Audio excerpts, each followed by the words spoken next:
রাজনৈতিক দলগুলোর সাথে আলোচনা শেষে একটি জাতীয় সনদ তৈরি করা হবে বলে জানিয়েছেন ঐকমত্য কমিশনের সহ-সভাপতি আলী রিয়াজ।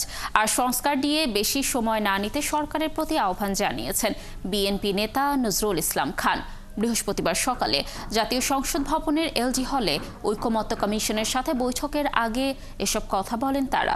সংস্কার বিষয়ে জাতীয় ঐকমত্য কমিশনের সঙ্গে এই বৈঠকে বসেছে বিএনপি। দলটির স্থায়ী কমিটির সদস্য সালাউদ্দিন আহমেদের নেতৃত্বে 5 সদস্যের প্রতিনিধি এই বৈঠকে অংশ নিয়েছেন। এ সময় রাজনৈতিক দলগুলোর সাথে সংস্কার নিয়ে আলোচনা শেষে ঐকমত্যে পৌঁছানোর কথা বলেন আলী রিয়াজ। এদিকে সংস্কারকে চলমান প্রক্রিয়া উল্লেখ করে নজরুল ইসলাম খান এ নিয়ে বেশি সময় না নিতে কমিশনের প্রতি আহ্বান জানিয়েছেন। তিনি বলেন, বাংলাদেশের সব সংস্কার ও উন্নয়ন বিএনপির হাত ধরেই হয়েছে।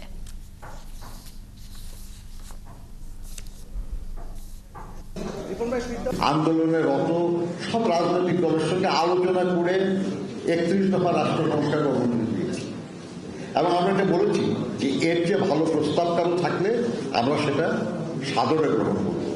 এবং আমরা এই যে সংস্কার কমিশনের কাজ, আমরা ওই দৃষ্টিকোণ থেকে নিয়েছি যে আমরা কিছু সংস্কারের প্রস্তাব করেছি, আরো কিছু ভালো প্রস্তাব আসছে, আমরা সেটা আলোচনা করে গ্রহণযোগ্য হলে জনস্বার্থে বিবেচনা করবে আমি সেটাকে গ্রহণ করব।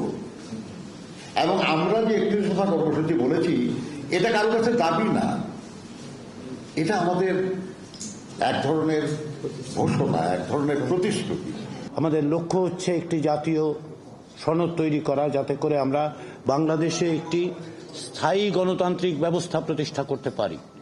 আমরা আশা করছি আমরা আলাপ আলোচনার মধ্য দিয়ে এমন একটা জায়গায় উপস্থিত হতে পারবো যেখান থেকে প্রাতিষ্ঠানিকভাবে, সাংবিধানিকভাবে আমরা এমন ব্যবস্থা তৈরি করতে পারবো যা বাংলাদেশের ভবিষ্যৎ পথরেখা নির্দেশ করবে।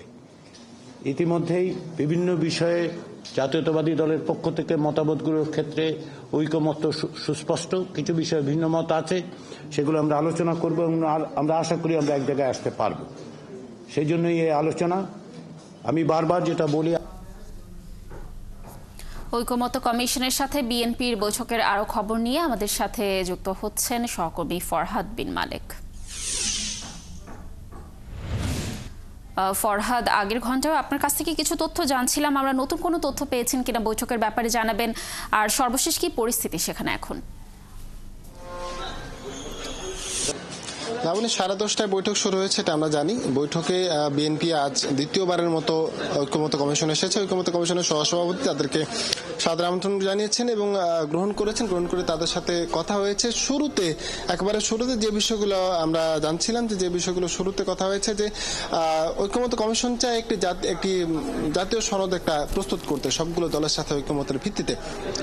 বিএনপি বলছে যে সংস্কারটা এত দেরি যাতে না হয়, যাতে করে জনগণের আশা আকাঙ্ক্ষাটা আসলে ফুরিয়ে যায়। তারা চায় যে সংস্কার যেহেতু চলমান প্রক্রিয়া, সংস্কারটা উভয় পক্ষই করতে পারে, যৌক্তিক সংস্কার শেষ করে নির্বাচন দিতে চায়। তবে কিছুক্ষণ আগে বিএনপির স্থায়ী কমিটির সদস্য সালাউদ্দিন আহমেদ বেরিয়েছিলেন, সাংবাদিকদের সাথে কথা বলেছেন। তিনি প্রথমে আমাদেরকে যে বিষয়টা জানিয়েছেন, যে বলেছেন যে একটা চলমান প্রক্রিয়ার অংশ হিসেবে আজ বিএনপি এখানে এসেছে। দ্বিতীয় দফায় বিএনপি আজ এখানে এসেছে। তারা সংবিধান সংস্কার দিয়ে আজ আলোচনা শুরু করেছে। তবে তারা এখানে একটা বিষয় অভিযোগ করেছেন, যে স্প্রেডশিটে যে সকল বিষয় উল্লেখ করা হয়েছে, সংস্কারের যে সকল প্রস্তাব উল্লেখ করা হয়েছে, তাতে বিএনপি মনে করে যে তাদেরকে বিভ্রান্ত করা হয়েছে। এর কারণ হিসেবে তারা বলছে যে স্প্রেডশিটে 70টি কিছু বিষয় সংস্কারের যে 5টি যে কমিশনের যে সংস্কার প্রস্তাবনা রয়েছে, সেগুলোতে স্প্রেডশিটে উল্লেখ করা প্রস্তাবনার সাথে এখানে সংস্কার প্রস্তাবনা কাগজে কলমে যে সংস্কার কমিশনগুলো রয়েছে তাদের সংস্কার প্রস্তাবনা অনেক বেশি। কিছু বিষয়ে হ্যাঁ ভোট দেওয়ার বিধান, মন্তব্য দেওয়ার যে একটা বিধান রয়েছে, তাতেও তারা মনে করে যে এখানে একটা বিভ্রান্তি তৈরি হতে পারে।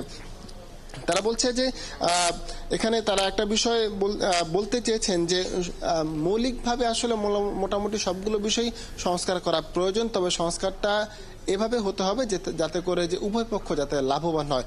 আজ সংস্কার প্রস্তাবনায় আলোচনা চলছে, তবে সংস্কার প্রস্তাবনার আলোচনা বিএনপির এখানেই শেষ নয়।